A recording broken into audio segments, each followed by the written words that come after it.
નમસ્કાર વિદ્યાર્થી મિત્રો, આજ આપણે અર્થશાસ્ત્ર વિષયની અંદર ચેપ્ટર 5 ગરીબી વિશે માહિતી પ્રાપ્ત કરશું। ગરીબી એ સામાજિક સમસ્યા છે। ભારતની અંદર વિકટ પરિસ્થિતિ ગરીબીની જોવા મળે આપણને। તો ગરીબ કોને કહેવાય? ગરીબી એટલે શું? ગરીબીના કારણો કયા કયા હોઈ શકે એની માહિતી આપણે અહીંયા પ્રાપ્ત કરવાની છે। સૌથી પહેલાં ગરીબી એટલે શું? જ્યારે સમાજનો એક મોટો વર્ગ પોતાની પાયાની લઘુત્તમ જરૂરિયાતો સંતોષી શકતો નથી ત્યારે તે પરિસ્થિતિને ગરીબ કહેવાય। અહીંયા સમાજનો એક એવો મોટો વર્ગ છે જે પોતાની પાયાની જરૂરિયાતો એટલે અન્ન, વસ્ત્ર, રહેઠાણ આ મહત્ત્વની પાયાની જરૂરિયાતને સંતોષી શકવા શક્તિમાન નથી। આવો વર્ગ ગરીબ વર્ગ છે એમ કહી શકાય। હવે ગરીબીની રેખા એટલે શું? જીવનની લઘુત્તમ જરૂરિયાતો સંતોષવા માટે જરૂરી ચીજવસ્તુઓ અને સેવાઓ ખરીદવા માટે નક્કી કરવામાં આવેલી આવક અને ખર્ચની લઘુત્તમ સપાટી। અહીંયા લઘુત્તમ સપાટી નક્કી કરવામાં આવી આવક અને ખર્ચની જે વ્યક્તિઓ પોતાની જીવન જરૂરિયાતની ચીજવસ્તુઓ ખરીદી શકવા માટે અસમર્થ છે એ આ સપાટીની નીચેનો વર્ગ એ ગરીબી રેખાની નીચે જીવન જીવતો વર્ગ તરીકે એટલે ગરીબ તરીકે આપણે ઓળખી શકીએ। હવે અહીંયા એનો પ્રકાર નિરપેક્ષ ગરીબ। ગરીબી રેખાથી ઓછી આવક કે ખર્ચ ધરાવતો વર્ગ। સમાજની અંદર અનેક લોકો એવા છે કે જેમને પૂરતો અનાજ મળતું નથી, પહેરવા માટે વસ્ત્ર મળતા નથી અને રહેવા માટે મકાન પણ નથી। એમનું આરોગ્ય કથળેલું જોવા મળે। એ જ્યાં ત્યાં જીવન ગુજારતો વર્ગ છે। આ વર્ગ નિરપેક્ષ ગરીબ તરીકે આપણે ઓળખી શકીએ છીએ। બીજો પ્રકાર એનો સાપેક્ષ ગરીબી। જુદી જુદી આવક ધરાવતા સમાજના અન્ય વર્ગોની તુલનામાં કોઈ એક વર્ગની આવક ઓછી હોવાની સ્થિતિ। સમાજની અંદર અલગ અલગ પ્રકારના વર્ગ આપણે વિભાજિત કરીએ। આ વર્ગની અંદરથી સૌથી ઓછી આવક જે વર્ગની હોય એ વર્ગ સાપેક્ષ ગરીબ વર્ગ તરીકે આપણે ઓળખી શકીએ। એને સાપેક્ષ ગરીબી પણ કહી શકાય। દાખલા તરીકે અ નામની વ્યક્તિની દર મહિને આવક 20,000 છે। અ નામની વ્યક્તિની આવક દર મહિને 20,000 છે। બ નામની વ્યક્તિની આવક મહિને 15,000 છે। તો અ ધનિક વર્ગ છે, બ ગરીબ વર્ગ છે। શું કામ? કે અ કરતાં બની આવક ઓછી છે। અહીંયા આવકનું માધ્યમ ઓછું હોવાના કારણે એને સાપેક્ષ ગરીબ તરીકે ઓળખી શકીએ।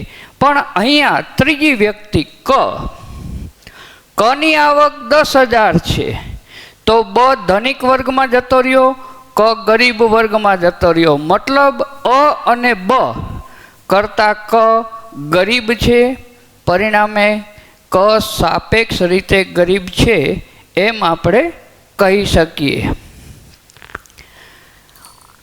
ગરીબી એ અભાવની સ્થિતિ છે। સમાજની અંદર ઘણા લોકો એવા જોવા મળે છે આપણને કે જેમની પાસે પૂરતું અનાજ નથી, રહેવા માટે ઘર નથી, પહેરવા માટે પૂરતા વસ્ત્ર નથી, એ પૌષ્ટિક ખોરાક લઈ શકે એવી કોઈ પરિસ્થિતિમાં નથી। એટલે ગરીબી એ અભાવની સ્થિતિ છે। આ સ્થિતિ ધીરે ધીરે શારીરિક જરૂરિયાત ભૂખ સાથે જોડાયેલી હોવાથી ભૂખમરાની સ્થિતિ તરીકે પણ પહોંચી જાય છે. આમ ગરીબી એ ભૂખમરાની પરિસ્થિતિ સુધી પહોંચાડતી વસ્તુ છે. અમુક લોકોને જે ચીજ વસ્તુઓ અને સેવાઓ વિપુલ માત્રામાં મળે છે એ ધનિક વર્ગ છે. સમાજનો અમુક જ વર્ગ એવો છે મુઠ્ઠીભર જેની પાસે સમાજની વિપુલ સંપત્તિ છે, એ પોતે સેવાઓ ખરીદી શકે છે, અન્ય જરૂરિયાતની વસ્તુઓ આસાનીથી પ્રાપ્ત કરી શકે છે. તો બીજી તરફ સમાજની અંદર અનેક લોકો એટલે મોટો વર્ગ એવો છે કે જેને પાયાની સુવિધાઓનો પણ અભાવ છે. જીવન જરૂરિયાતની વસ્તુઓ એ લોકો આસાનીથી ખરીદી શકતા નથી. દાખલા તરીકે ખોરાક, કપડાં, રહેઠાણ વગેરે પાયાની સુવિધાઓ તેમજ શિક્ષણ, આરોગ્ય, શુદ્ધ પીવાનું પાણી એ લોકો આસાનીથી પ્રાપ્ત કરી શકતા નથી. આના અભાવમાં પોતાનું જીવન ગુજારે છે. એટલે ગરીબી એ અભાવની સ્થિતિ તરીકે ઓળખી શકીએ. ગરીબીના કારણો, ગરીબીના જુદા જુદા કારણો આપણી પાસે છે. એમાંથી પહેલું ઐતિહાસિક કારણો. નાના ધોરણની અંદર સમાજ વિદ્યા વિષયની અંદર આ માહિતી તમે શીખીને આવેલા છો. ભારત એ ઉત્પાદનની દિશામાં આગળ પડતો દેશ હતો. ભારતના મરી મસાલા, તેજાના વગેરે વગર વિશ્વના દેશોને ચાલતું નહીં. કોન્સ્ટેન્ટિનોપલનું પતન થયું. પરિણામે ભારત તરફનો નવો જળમાર્ગ શોધવાના પ્રયાસો થયા. આ બતાવે છે કે ભારત આર્થિક રીતે સદ્ધર દેશ હતો. ભારતના મરી મસાલા, તેજાના, સુતરાઉ કાપડની માંગ વિદેશોમાં રહેતી હતી. હિન્દુસ્તાનમાં બનેલી આ વસ્તુઓની માંગ વિદેશમાં નિકાસ થતી હતી. પરિણામે ભારત તરફ આવવાના અલગ અલગ જળમાર્ગ શોધવાના પ્રયત્ન થયા. એવું ઇતિહાસમાં તમે શીખીને આવ્યા. 1498 વાસ્કો દ ગામાએ ભારત તરફનો નવો જળમાર્ગ શોધ્યો. વિદેશ વેપારની નવી દિશા અહીંથી પાછી ચાલુ થઈ. કાળક્રમે અંગ્રેજો ભારતમાં આવ્યા. અંગ્રેજોની કુટિલ નીતિના કારણે ભારતીય અર્થતંત્ર પાયમાલી તરફ ધકેલાતું ગયું. અંગ્રેજોએ ઇંગ્લેન્ડના સદ્ધર બનાવવા માટે, ઇંગ્લેન્ડને આગળ લાવવા માટે થઈને એવી કરવેરા નીતિ અખત્યાર કરી, રાજકીય નીતિઓ અખત્યાર કરી એમણે કે ભારતના ખેડૂતો ધીરે ધીરે પાયમાલી તરફ આગળ વધતા ગયા. અંગ્રેજોના શાસનકાળમાં વારંવાર દુષ્કાળ પડ્યા. અહીંયા ભારતીય પ્રજા લાચાર બની ગઈ, કારણ કે અંગ્રેજોએ આ દુષ્કાળમાંથી ઉગારવા માટે કોઈ પ્રયાસો કર્યા નહીં. જમીનદારી પ્રથાના કારણે ખેડૂતોની જમીનો જમીનદારો પડાવી લેતા, એમની પાસેથી વધારે મહેસૂલ ઉઘરાવતા. સાટા પ્રથા હતી. આમાં પણ એક વસ્તુના બદલામાં બીજી વસ્તુ મેળવવી હોય તો ગરીબોનો વધારેમાં વધારે શોષણ કરવામાં આવતું હતું. જમીન મહેસૂલના ઊંચા દર જમીનદારો, શાહુકારો કે અંગ્રેજો દ્વારા જે મહેસૂલ ઉઘરાવવામાં આવતું, રૈયતવાળી પ્રથા, મહાલવાળી પ્રથાઓ, આ પ્રથાઓ વિશે આગળ શીખી ચૂકેલા છો તમે. અહીંયા ખેડૂતો પાસેથી ઊંચા દર લઈને, ઊંચું જમીન મહેસૂલ લઈ એમને વધારેમાં વધારે ગરીબી તરફ ધકેલવાનો એક વ્યવસ્થિત પ્લાન કરવામાં આવેલો હતો. જમીનદારો અને શાહુકારો દ્વારા ખેડૂતોનું શોષણ થતું હતું. હિસાબની અંદર ગોટાળા કરી, ઊંચા વ્યાજે નાણાં ધીરી એમના જમીન, બળદો, મકાન બધું જ હડપ કરી લેવામાં આવતું હતું. આમ ભારતનો ખેડૂત ધીરે ધીરે દુર્દશા તરફ ધકેલાતો ગયો અંગ્રેજોના સમયગાળા દરમિયાન. ભારત જે વસ્તુની નિકાસ કરતો હતો એના ઉપર અંગ્રેજોએ ધીરે ધીરે પ્રતિબંધો લાદ્યા. ભારતમાં ઉત્પન્ન થતો કાચો માલ ઇંગ્લેન્ડમાં લઈ જઈ તૈયાર માલ કરી અને ભારતમાં વેચવામાં આવ્યો. ભારતની પ્રજા અહીંયા એ માલને ફરજિયાતપણે ખરીદે એ પ્રકારની નીતિ અખત્યાર કરવામાં આવી. પરિણામે ભારતનો ખેડૂત કે ભારતનો વેપારી આ નીતિ સામે ટકી શક્યો નહીં અને ધીરે ધીરે દુર્દશા તરફ એટલે પાયમાલી તરફ ધકેલાતો ગયો. ગરીબીનું પ્રમાણ દિવસે દિવસે વધતું ચાલ્યું ગયું. આ હતા ઐતિહાસિક કારણો. હવે બીજું કારણ, ગ્રામીણ ગરીબીના કારણો. આમાં મુખ્ય બે મુદ્દા, કુદરતી પરિબળો અને વસ્તી વિષયક પરિબળો. તો સૌથી પહેલાં કુદરતી પરિબળો. ભારતમાં કોઈ સિંચાઈની સગવડતા વધુ પ્રમાણમાં હતી જ નહીં. અંગ્રેજોએ આ તરફ કોઈ પણ જાતના પ્રયાસો કરેલા નહીં. ખેતીને સદ્ધર બનાવવા માટે કોઈ પ્રયત્ન થયેલા નહોતા. એટલે વારંવાર દુષ્કાળ પડ્યો, ખેતીના પાક નિષ્ફળ ગયા. ક્યારેક અતિશય ભારે વરસાદ, પરિણામે પૂરની સ્થિતિ, ખેડૂતોનો જે પાક હતો એ તણાઈ જાય પૂરની અંદર. આવા કુદરતી પરિબળોના કારણે ભારતનો ખેડૂત ધીરે ધીરે ગરીબી તરફ ધકેલાતો ગયો. એટલે કુદરતી પરિબળોના કારણે થતી ગરીબી. બીજું વસ્તી વિષયક પરિબળો. ભારતની અંદર કૂદકે ને ભૂસકે વસ્તી વધતી રહી છે. 1921 પછી ભારતની અંદર વસ્તી વધારો સતત વધતો જ જાય છે. ઘટવાનું ક્યાંય પણ નામ નિશાન બહુ ઓછું જોવા મળે. વધતી વસ્તી ધીરે ધીરે ગરીબાઈ તરફ ધકેલતી જાય. જે કુટુંબની આવક ઓછી હોય અને વસ્તીનું પ્રમાણ ત્યાં વધારે હોય એ કુટુંબ ધીરે ધીરે ગરીબાઈ તરફ ધકેલાતું જોવા મળે છે આપણને. એટલે વસ્તી વિષયક પરિબળો એ આપણો ગ્રામીણ ગરીબીના કારણોનો બીજો મુદ્દો બને. ત્રીજું સામાજિક કારણો. એમાં બે મુદ્દા, શિક્ષણનું નીચું સ્તર અને લૈંગિક અસમાનતા. તો સૌથી પહેલાં શિક્ષણનું નીચું સ્તર. ભારત ગામડાનો બનેલો દેશ છે. ગામડાની અંદર સૌથી વધારે શિક્ષણનું પ્રમાણ નીચું જોવા મળે છે. અહીંયા ઓછું ભણેલી કે અભણ પ્રજા વધુ જોવા મળે.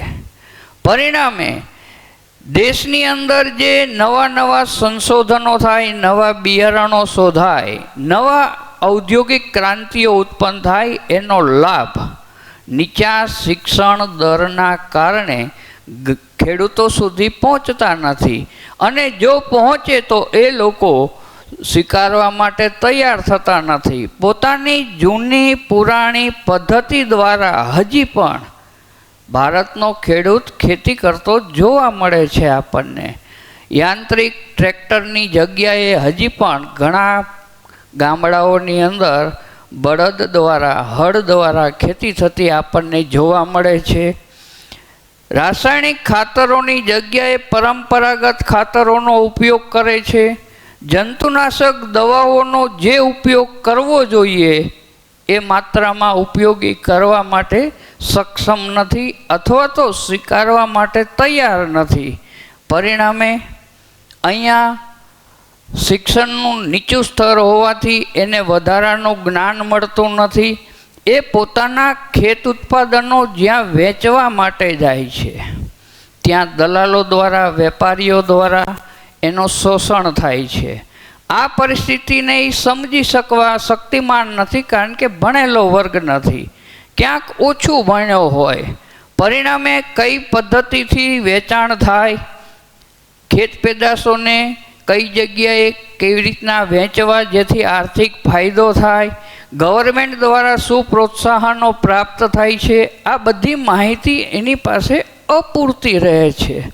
એટલે ક્યાંક ને ક્યાંક શિક્ષણનું નીચું સ્તર ગરીબી માટે કારણભૂત પરિબળ બને. બીજો મુદ્દો લૈંગિક અસમાનતા એટલે સ્ત્રી પુરુષમાં ભેદભાવ.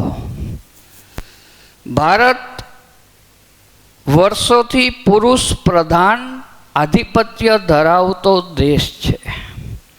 અહીંયા સ્ત્રીઓનું માળખું ખૂબ જ નીચે દબાવી રાખવામાં આવેલું હોય છે. સ્ત્રીઓને વધુ પ્રાધાન્ય આ સમાજની અંદર શરૂઆતમાં આપવામાં આવતું નહીં. ક્યાંક ને ક્યાંક દીકરીના જન્મને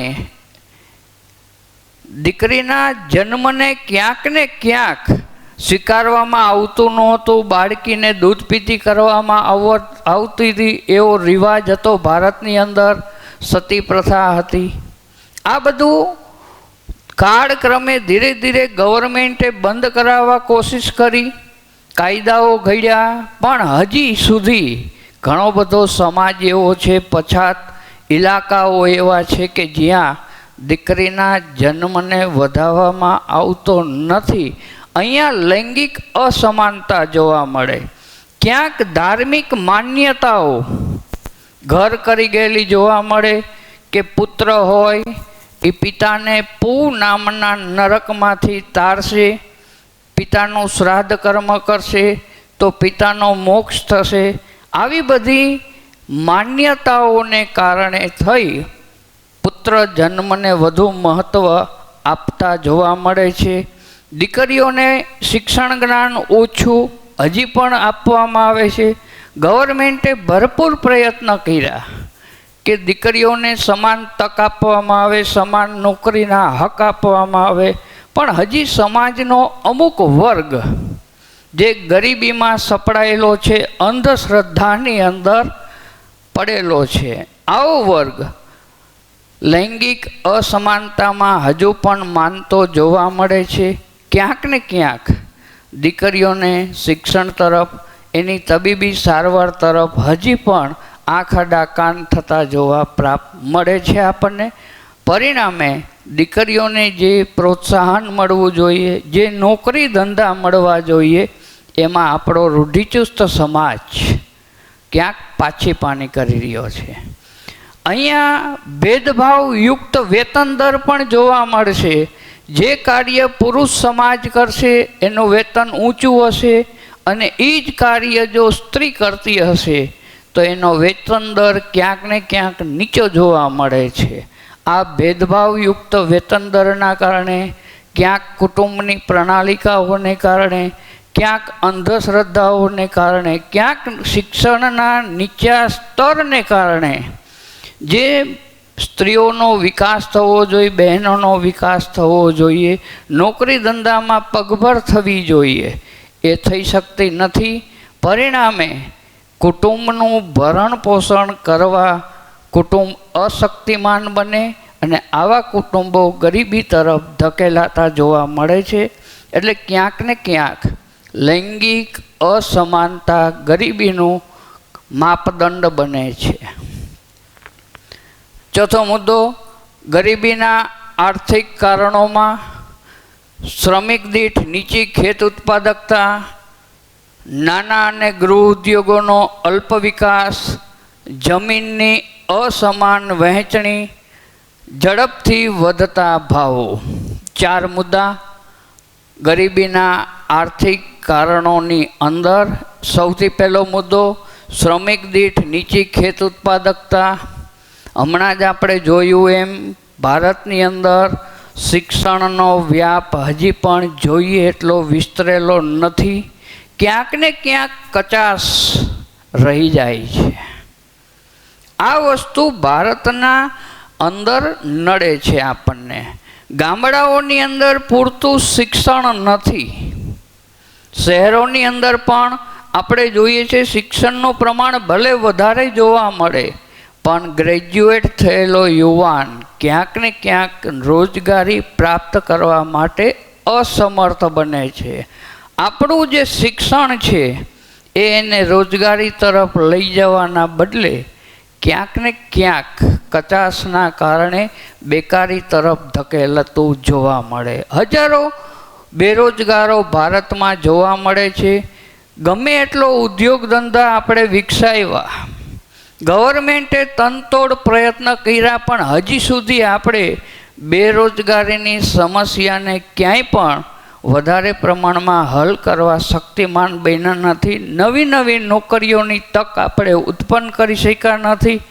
ઉદ્યોગ ધંધાની અંદર જે પ્રકારની લાયકાત જોઈએ એ પ્રકારનું તાલીમી શિક્ષણનો અભાવ હજી પણ આપણા અંદર જોવા મળે છે. પરિણામે નોકરીની જગ્યા હોવા છતાંય તાલીમાર્થી ન મળતા હોવાથી, યોગ્ય તાલીમનું શિક્ષણ ન મળતું હોવાથી ક્યાંક ને ક્યાંક મુશ્કેલી પ્રાપ્ત થાય છે.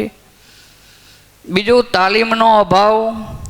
ઓછું શિક્ષણ મેળવેલો વ્યક્તિ તાલીમી લઈ શકતો નથી.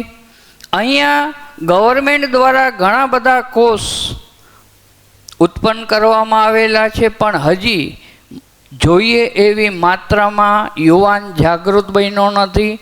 આવા કોર્સ કરવા માટે થઈ એને પ્રેરણા પ્રાપ્ત થતી નથી. એ ડિગ્રીધારી બનતો જાય. કોલેજ પૂરી કર્યા પછી એની પાસે કોઈ ટેકનિકલ જ્ઞાનનો અભાવ હોવાથી એ ધંધા રોજગાર તરફ કે નોકરી તરફ પ્રયાસ કરવામાં ક્યાંક ને ક્યાંક પાછો પડે. અપૂરતી ટેકનોલોજી. ભારતની અંદર આર્થિક મુશ્કેલી હોવાથી અપૂરતી ટેકનોલોજી છે. હજી ક્યાંક ને ક્યાંક આપણે વિદેશની સાથે તાલમેલ મેળવી શકતા નથી. વિદેશના લોકો જે ટેકનોલોજીનો ઉપયોગ કરે છે એ પ્રકારની ટેકનોલોજી આર્થિક મુશ્કેલીના કારણે આપણે કરી શક્યા નથી. હજી આપણે રૂઢિચુસ્ત સમાજની અંદર જીવીએ છીએ એવું લાગી રહ્યું છે, કારણ કે આપણે જૂના પુરાણા સાધનો યંત્રોથી હજી પણ કામ કરી રહ્યા છીએ. ઓછું મૂડીરોકાણ. ગવર્મેન્ટ દ્વારા જુદી જુદી પંચવર્ષીય યોજનાઓ દેશના વિકાસ માટે બનાવવામાં આવી. બીજી પંચવર્ષીય યોજના પછી આપણે પાયાના ભારે ઉદ્યોગો ઉપર ખૂબ જ મહત્વનો ભાર મૂક્યો. બધી જ યોજનાઓ ઉદ્યોગને વિકસાવવા માટે થઈ, પણ અહીંયા જે ભારતનો સમાજ ગામડાનો બનેલો છે, આ ગામડાની અંદર રહેતો વર્ગ ક્યાંક ને ક્યાંક અભણ છે, ઓછું ભણેલો છે, બિનતાલીમી છે.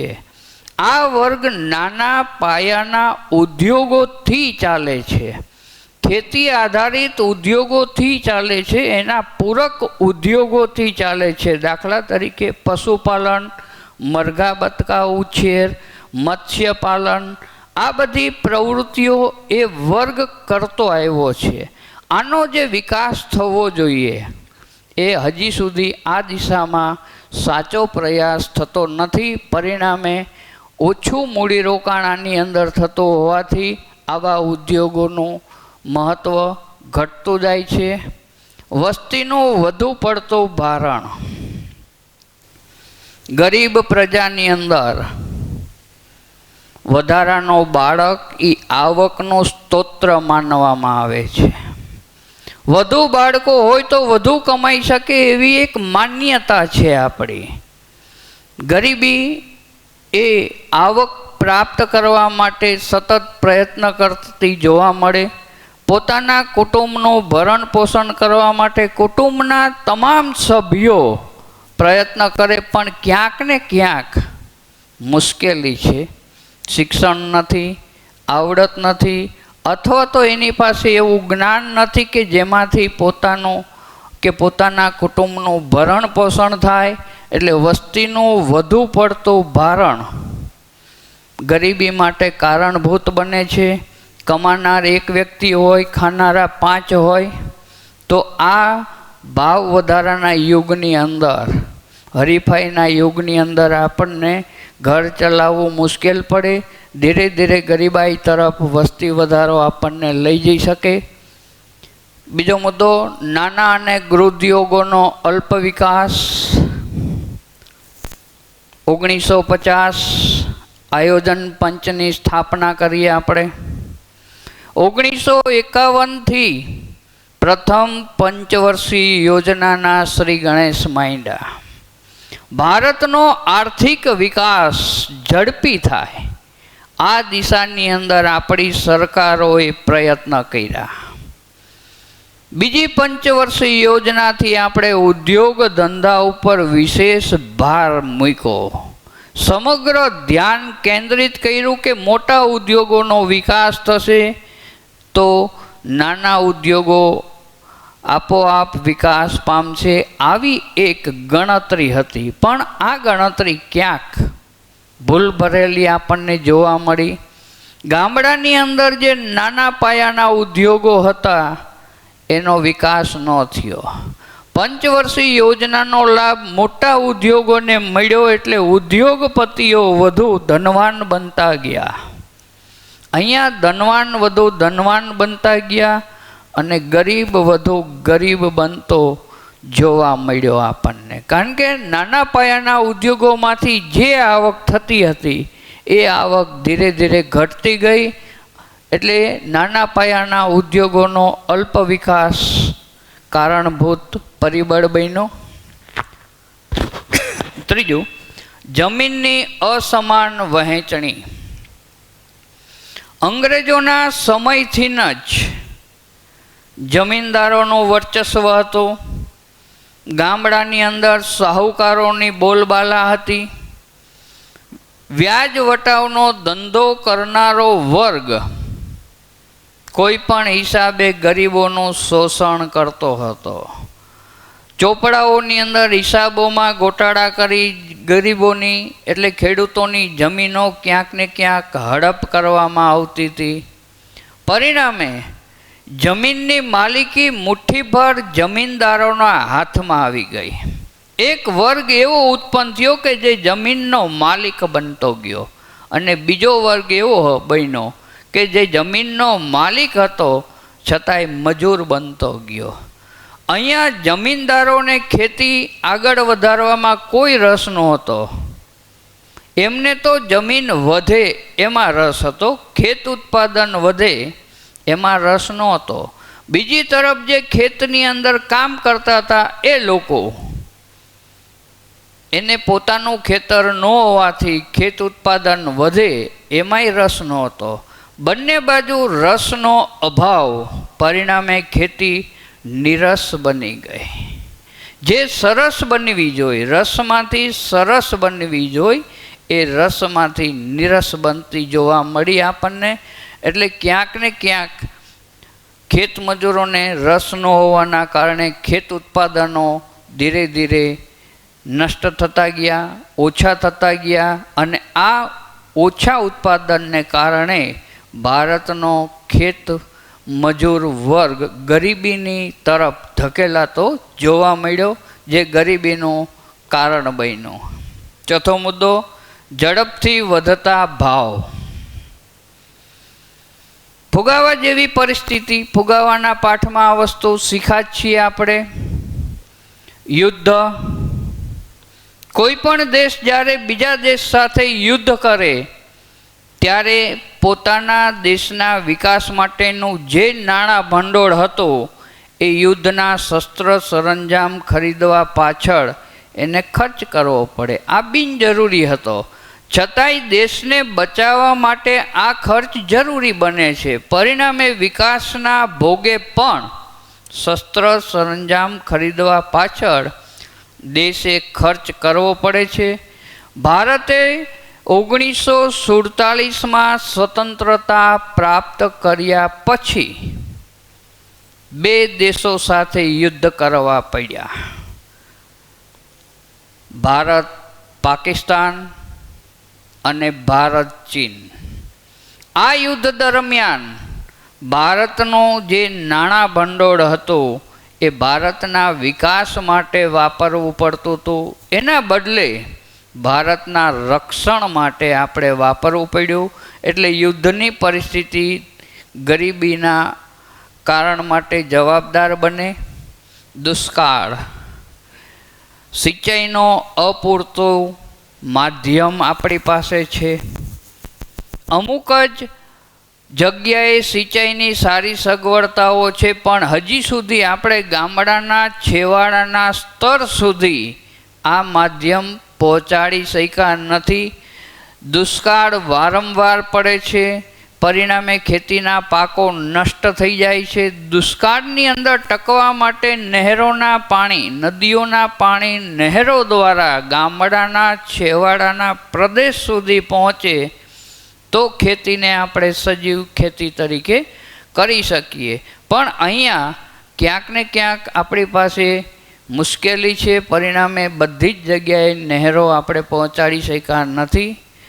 ઝડપથી વધતી માંગ, દેશમાં કૂદકે ને ભૂસકે વસ્તી વસતી માંગમાં વધારો કરે છે. જે પ્રમાણે મૃત્યુદર ઘટે છે એના કરતાં વધારે પ્રમાણમાં વસ્તી વધે છે. વધતી વસ્તી માંગમાં વધારો કરે છે. આ માંગને પહોંચી વળવા માટે પુરવઠો મર્યાદિત છે આપણી પાસે, પરિણામે ભાવ વધતા જાય છે. એક વસ્તુના ભાવ વધે તો એની આડઅસર અન્ય વસ્તુના ભાવ પર વધે, પરિણામે માંગ વધવાથી ભાવ વધારો જોવા મળશે આપણને. આ માંગને પહોંચવા માટે પુરવઠો ઓછો છે એટલે કિંમત વધારે થશે. વધુ કિંમત થવાથી વ્યક્તિઓને પોતાની જરૂરિયાતની વસ્તુઓ ઊંચા ભાવે ખરીદવી પડશે. અહીંયા એની પાસે મર્યાદિત માત્રામાં આવક છે. આ આવકમાંથી મોટા ભાગનો હિસ્સો એને પોતાની પાયાની જરૂરિયાત સંતોષવા પાછળ ખર્ચવો પડે છે. એ કરકસર કરીને ક્યાંક ને ક્યાંક પોતાનું ગુજરાન ચલાવે છે. એમાં ભાવ વધે, પરિણામે મર્યાદિત આવકની અંદર આ વધારો એને સહન કરવો પડે. એ સહન ન કરી શકે એટલે ધીરે ધીરે આવા કુટુંબો ગરીબી તરફ ધકેલાતા જોવા મળશે આપણને. ઊંચું ઉત્પાદન ખર્ચ, કાચો માલ, આમાં ભાવ વધારો થાય. કોઈ પણ કારણસર કાચા માલની અછત ઉત્પન્ન થાય.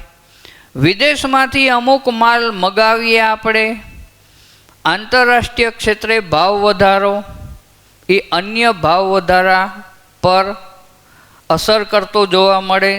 જેમ કે આંતરરાષ્ટ્રીય સ્તરે ક્રૂડ ઓઇલના ભાવ વધે તો ભારતની અંદર પેટ્રોલની આયાત મોંઘી પડે.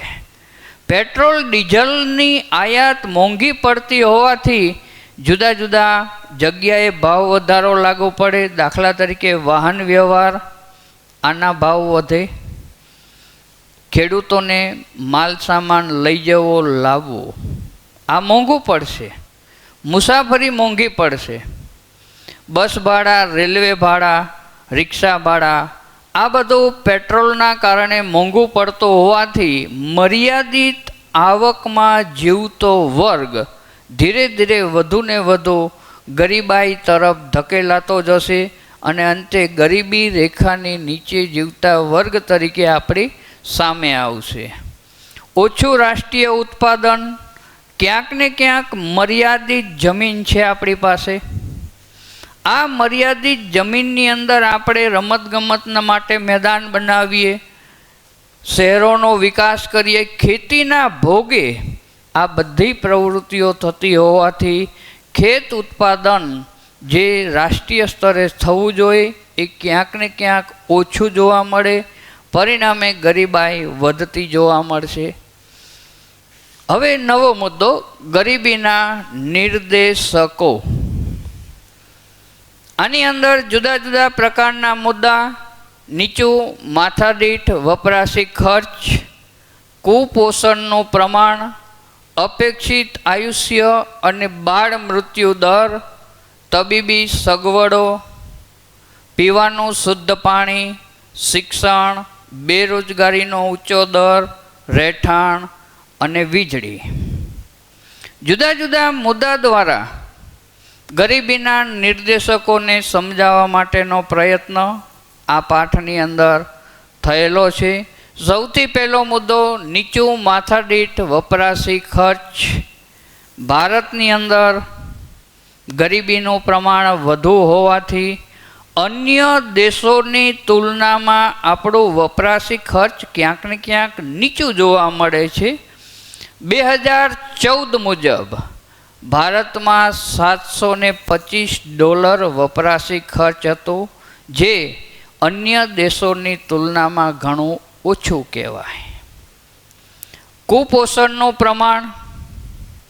કુપોષણ એટલે શું એની માહિતી.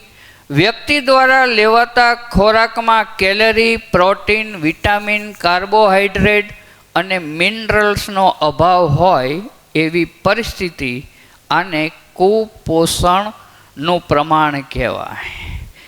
ગરીબ વસ્તી, જેને આપણે ગરીબી રેખાની નીચે જીવન જીવતી વ્યક્તિ તરીકે ઓળખી છીએ, જેની પાસે પોતાની પાયાની જરૂરિયાતો સંતોષી શકવા માટે કોઈ માધ્યમ નથી, એ શક્તિમાન નથી.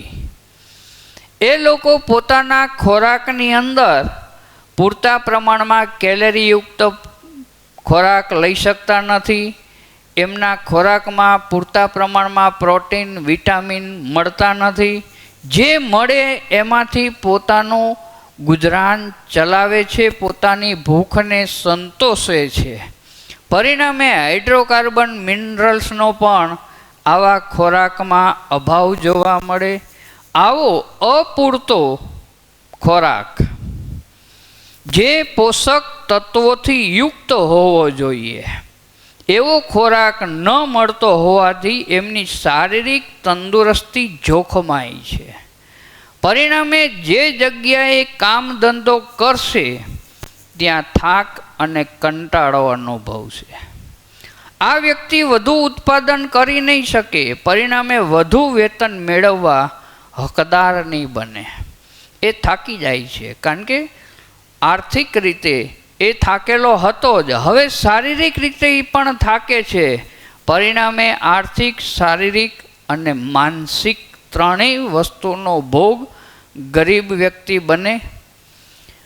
ત્રીજો મુદ્દો, અપેક્ષિત આયુષ્ય અને બાળ મૃત્યુ દર. સૌથી પહેલા અપેક્ષિત આયુષ્ય.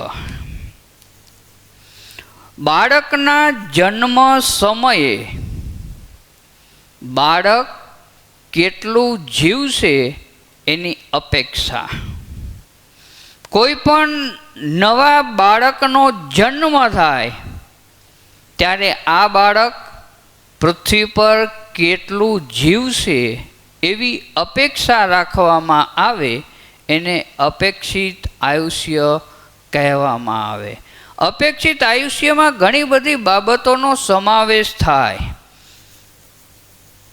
પૂરતો પોષણયુક્ત આહાર એને મળવો જોઈએ, રસીકરણ ટાઈમસર થવું જોઈએ, તબીબી સારવાર એને યોગ્ય રીતે મળવી જોઈએ, કુટુંબની આર્થિક સ્થિતિ સારી હોવી જોઈએ, જેથી એને સમતોલ આહાર આસાનીથી મળે, એની જરૂરિયાતની વસ્તુઓ એને આસાનીથી મળે, તો બાળક તંદુરસ્ત બને અને લાંબુ આયુષ્ય ભોગવવા શક્તિમાન બને. પણ અહીંયા ગરીબીની અંદર જીવન વ્યતીત કરતી વ્યક્તિઓમાં આ બધી વસ્તુઓનો અભાવ હોય. પરિણામે આવું બાળક રોગનો ભોગ બને છે, ક્યાંક કુપોષણનો ભોગ બને છે. પરિણામે એ બાળક તંદુરસ્તી પ્રાપ્ત કરી શકતું નથી, ક્યાંક માયકાંગલો, ક્યાંક કંગાળ જીવન જીવતું આપણને જોવા મળે. બાળ મૃત્યુ દર. એક વાક્યનો પ્રશ્ન બની શકે, બાળ મૃત્યુ દર એટલે શું? 1000 બાળકોએ 1 વર્ષ દરમિયાન જીવતા જન્મેલા બાળકમાંથી મૃત્યુ પામતા બાળકનો દર. 1 વર્ષનો સમયગાળો, 1 વર્ષની અંદર 1000 બાળકોએ જીવતા જન્મેલા બાળકમાંથી જે બાળક 1 વર્ષની અંદર મૃત્યુ પામે આ દરને બાળ મૃત્યુ દર કહેવાય. બાળ મૃત્યુ દરમાં પણ અનેક કારણો જવાબદાર હોય. પહેલું કારણ છે માતાની તંદુરસ્તી. જો માતા તંદુરસ્ત હશે તો બાળક તંદુરસ્ત જ અવતરશે. પણ માતા જ કુપોષણનો ભોગ બની હોય, એનું તંદુરસ્તી સારી ન હોય, એને સમયસર ડૉક્ટરી સારવાર ન મળતી હોય, એનું જીવન પૌષ્ટિક ખોરાક લેવા માટે સક્ષમ ન હોય, એની આર્થિક પરિસ્થિતિ પૌષ્ટિક ખોરાક ખરીદવા માટે સક્ષમ ન હોય, તો આવા કુટુંબમાં જન્મ લેતા બાળકો ક્યાંક ને ક્યાંક મૃત્યુ તરફ ધકેલાતા જોવા મળશે. કારણ કે કુપોષણનો ભોગ બનશે, ક્યાંક રોગિષ્ટ બાળક અવતરશે. ચોથો મુદ્દો તબીબી સગવડોનો. ડૉક્ટર, નર્સ, કમ્પાઉન્ડરની સેવાઓ એ તબીબી સગવડની અંદર સમાવેશ પામે છે. વિકસિત દેશો કરતાં વિકસતા દેશોમાં આ દરમાં ઘણો તફાવત જોવા મળે છે. વિકસિત દેશોની અંદર આપણે જોઈએ કે દર 350 વસ્તીએ 1 ડૉક્ટર હોય છે. વિકસિત દેશો, જે દેશો વિકસિત થઈ ગયા છે એની વાત. દર 350 વસ્તીએ 1 ડૉક્ટરની સેવા છે. અને વિકસતા દેશોમાં દર 6000 વસ્તીએ 1 ડૉક્ટર છે. પરિણામે વસ્તી વધે છે, વસ્તી ઘણી બધી છે, ડૉક્ટર ઓછા છે. પરિણામે એક જ ડૉક્ટર આટલી બધી વસ્તીઓના રોગ કાબૂમાં લઈ શકે નહીં. ક્યાંક ને ક્યાંક રોગનો ભોગ વ્યક્તિ બને છે, એને ડૉક્ટરી સારવાર તાત્કાલિક નથી મળતી. પરિણામે એ મૃત્યુ તરફ ધકેલાતો જોવા મળે છે. દર વર્ષે 1.7 કરોડ લોકો, દર વર્ષે 1.7 કરોડ લોકો ડાયરિયા, ક્ષય, મલેરિયા જેવા રોગથી મૃત્યુ પામે છે. આ ગંભીરતા બતાવે છે કે ડૉક્ટરી સારવારનો ક્યાંક ને ક્યાંક અભાવ છે. જો આ વ્યક્તિઓને તાત્કાલિક સારવાર મળી હોય તો બચવાની સંભાવના રહે. આ રોગ ઉપર કાબૂ આપણે પ્રાપ્ત કરવા માટે પ્રયત્ન કર્યા જ છે, પણ હજી જડમૂળથી આપણે આ રોગને કાબૂમાં લઈ શક્યા નથી. પરિણામે દર વર્ષે 1.7 કરોડ લોકો આવા રોગનો ભોગ બને છે અને ક્યાંક ને ક્યાંક તબીબી સારવારના અભાવે મૃત્યુ તરફ ધકેલાઈ ગયેલા છે. પીવાનું શુદ્ધ પાણી. માનવની જરૂરિયાત છે પાણી, પણ શુદ્ધ પાણી. ભારતની અંદર દરેક જગ્યાએ આપણે શુદ્ધ પાણી પહોંચાડવા માટે શક્તિમાન નથી. કુદરતી સંપત્તિ પ્રમાણે પાણી પુષ્કળ પ્રમાણમાં છે. ભારતની 3 બાજુ દરિયો, પુષ્કળ પાણી છે પણ ખારું પાણી છે. અહીંયા શુદ્ધ પાણીની વાત છે. તો ભારતની અંદર 2011ની વસ્તી ગણતરી મુજબ 63.3% લોકોને નળ દ્વારા શુદ્ધ પાણી પહોંચાડી શક્યા છીએ. આ આંકડો બતાવે છે કે 63.3% વ્યક્તિને જ નળ દ્વારા શુદ્ધ પાણી મળે છે. બાકીના લોકો ક્યાંક ને ક્યાંક અશુદ્ધ પાણી પીવા માટે મજબૂર છે. ભારતની અંદર 63.3 કરોડ વ્યક્તિઓ જ નળ દ્વારા, બાકીના નહેર દ્વારા, નદી દ્વારા, ઝરણા દ્વારા, હેન્ડપંપ દ્વારા કે કૂવા દ્વારા અશુદ્ધ પાણી પીવા માટે મજબૂર છે. આ લોકોનું સ્વાસ્થ્ય પાણીજન્ય રોગોના કારણે બગડે છે. ક્યાંક ને ક્યાંક દૂષિત પાણી પીવાથી એ આવા રોગના ભોગ બને છે. પરિણામે શારીરિક તંદુરસ્તી જોખમાય છે. કામ કરવા માટે શક્તિમાન બનતા નથી. ગામડાઓની અંદર હજી પણ તળાવોમાંથી પાણી ભરી અને એનો પીવા માટે ઉપયોગ થતો જોવા મળે. આ તળાવની અંદર કપડાં ધોતા પણ જોવા મળે, પશુઓને પાણી પાતા કે નવરાવતા પણ જોવા મળે, બાળકો પણ આની અંદર નાતા ધોતા જોવા મળે. આવું અશુદ્ધ પાણી ક્યાંક ને ક્યાંક પીવા માટે વપરાય છે. નહેરોની અંદર પણ આ જ પરિસ્થિતિ છે. પૂરતા પ્રમાણમાં નહેરો હજી સુધી આપણે પહોંચાડી શક્યા નથી, પણ જે લતામાં પહોંચી છે ત્યાં પણ શુદ્ધ પાણી નથી. નહેરોની અંદર ઘણા બધા રચકણો પડેલા હોય. હેન્ડપંપ દ્વારા ઘરની અંદર હેન્ડપંપ નાખી અને પાણીને પીવા માટે આપણે વાપરી છીએ, પણ એ પાણી પૂરેપૂરું શુદ્ધ હોતું નથી. ક્યાંક ઝરણા દ્વારા, ક્યાંક કૂવા દ્વારા. આ બધા પાણીના સ્તોત્ર છે અને એ સ્તોત્ર દ્વારા પોતાની તરસ छिपाવવા માટે જરૂરિયાતની વસ્તુ પાણી હોવાથી વ્યક્તિ પીવા માટે મજબૂર બને છે. એટલે શુદ્ધ પાણીના અભાવના કારણે ક્યાંક ને ક્યાંક માનવ આરોગ્ય જોખમાતું જોવા મળે છે. રોગના ભોગ બને, પાણીજન્ય રોગના ભોગ બનતા જોવા મળે. શિક્ષણ સરકારશ્રી દ્વારા શિક્ષણને આગળ વધારવા માટે તનતોડ પ્રયાસો થયેલા જ છે, પણ હજી સુધી આપણો અમુક વર્ગ પૂરતું શિક્ષણ મેળવવા માટે આગળ વધતો નથી.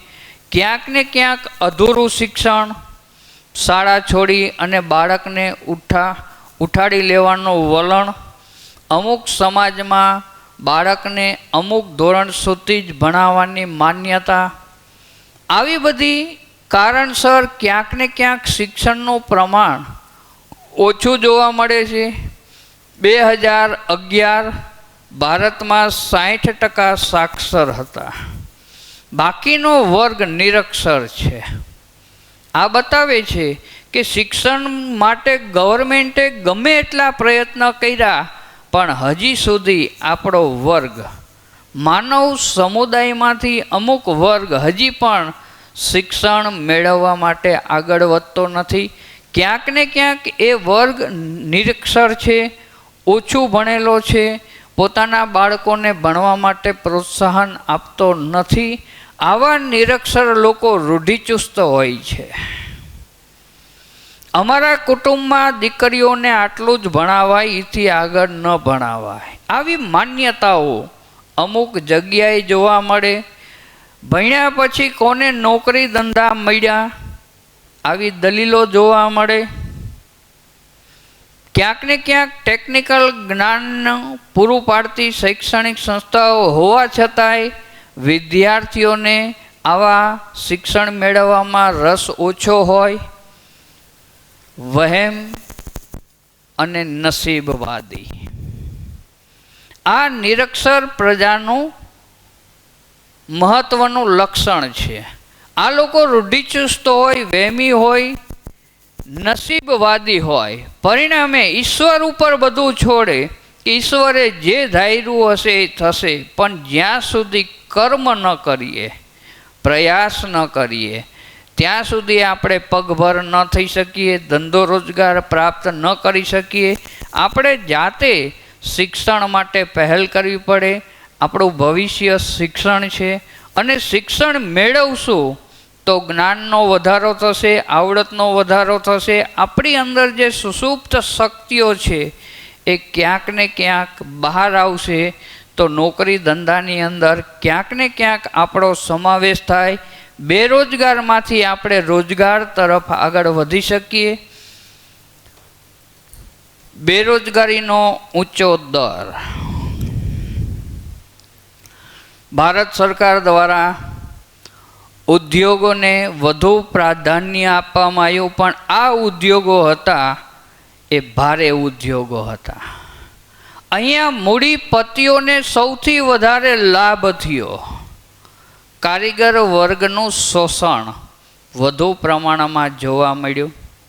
ઓછો પગાર આપી વધુ કામ કરતો માળખું જોવા મળ્યું અહીંયા. પરિણામે ધનિક વધારે ધનિક અને ગરીબ વધારે ગરીબ બનતો જોવા મળ્યો.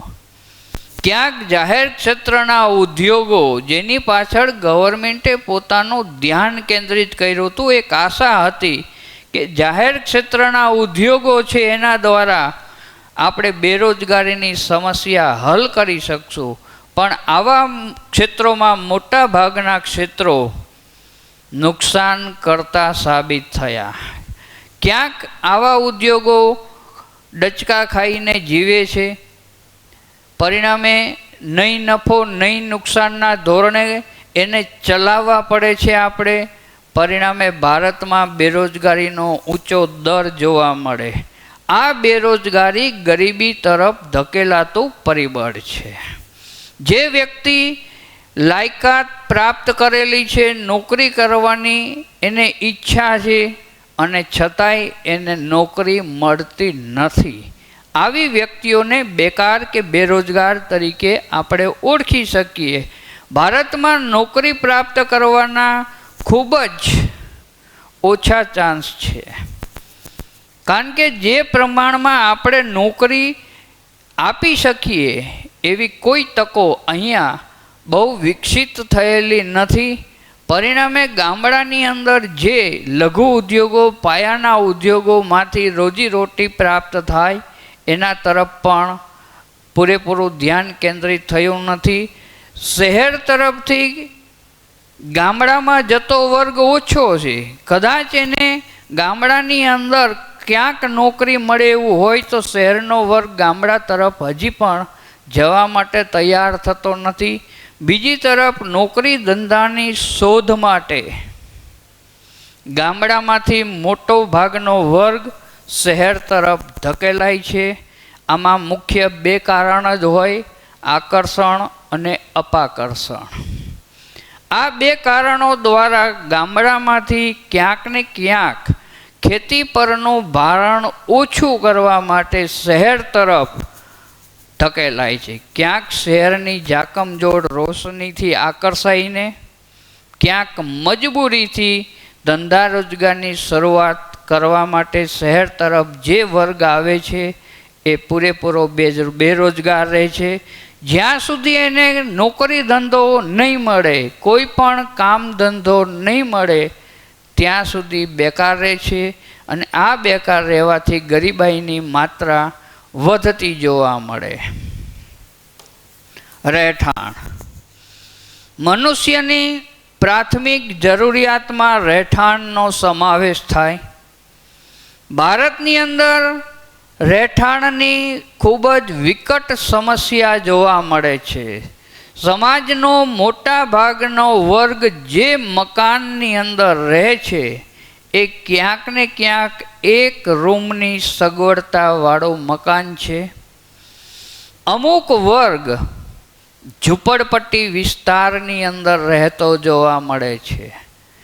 અહીંયા ક્યાંક ને ક્યાંક ઝૂંપડપટ્ટીમાં રહેતો વર્ગ અથવા તો એક રૂમની અંદર વધારે વ્યક્તિઓ રહેતા હોય, એમનું સ્વાસ્થ્ય જોખમાય છે.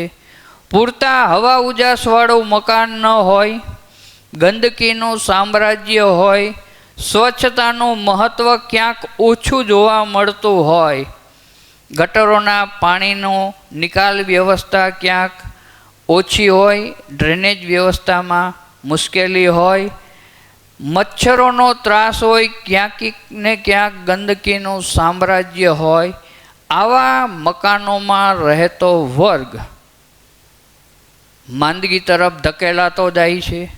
એનું સ્વાસ્થ્ય ક્યાંક ને ક્યાંક જોખમાય છે. ક્યાંક દૂષિત પાણી પીવા માટે મજબૂર બને છે, કારણ કે પૂરતા શુદ્ધ પાણીની સગવડતા આવા લત્તામાં હોતી નથી. પરિણામે રહેઠાણ ગરીબાઈનો સ્તોત્ર બની શકે. અમુક લોકો ભયજનક મકાનોની અંદર રહેતા જોવા મળે છે, ના છૂટકે પોતે પોતાનું જીવન આની અંદર ગુજારે, એટલે ગરીબીના નિર્દેશકમાં રહેઠાણનો પણ સમાવેશ. વીજળી અતિ મહત્ત્વની બાબત છે. દરેક જગ્યાએ વીજળી પહોંચે એવા સરકારશ્રી દ્વારા ભરપૂર પ્રયાસો થઈ રહ્યા છે. અહીંયા છેવાડાના સ્તર સુધી આપણે વીજળી પહોંચાડી શક્યા નથી. ક્યાંક ને ક્યાંક વીજળીના દર ઊંચા હોવાના કારણે વીજળીનો વપરાશ ખૂબ ઓછો ભારતમાં થતો જોવા મળે છે. ખેતી ક્ષેત્રે વીજળી અપૂરતી મળતા ખેતીનો પૂરો વિકાસ ન થાય, પરિણામે ખેડૂત ગરીબી તરફ ધકેલાતો જાય. ઘરની અંદર વીજળીનો પુરવઠો પૂરતો ન મળતો હોય, પરિણામે ક્યાંક ને ક્યાંક વીજળીનો વપરાશ ઓછો થતો જોવા મળે. ક્યાંક કુટુંબની આવક ઓછી છે, પરિણામે જોઈ વિચારીને વીજળીનો વપરાશ કરે છે. એટલે વીજળી પણ આની અંદર ગરીબીના નિર્દેશક તરીકે સમાવેશ પામે. વિદ્યાર્થી મિત્રો, ગરીબી કોને કહેવાય એની વાત આપણે આ પાઠની અંદર કરી. ગરીબીનો અર્થ, ગરીબી રેખા, નિરપેક્ષ, સાપેક્ષ ગરીબી, ગરીબીના જુદા જુદા કારણોની ચર્ચા કરી. ઐતિહાસિક કારણો, ગ્રામીણ ગરીબીના કારણો, સામાજિક કારણો, ગરીબીના આર્થિક કારણો, ઝડપથી વધતા ભાવો, જમીનની અસમાન વહેંચણી અને ગરીબીના જુદા જુદા નિર્દેશકો. આ હતો ગરીબીનો સામાજિક પરિચય, અભાવની સ્થિતિનો પરિચય. અસ્તુ. જય હિન્દ.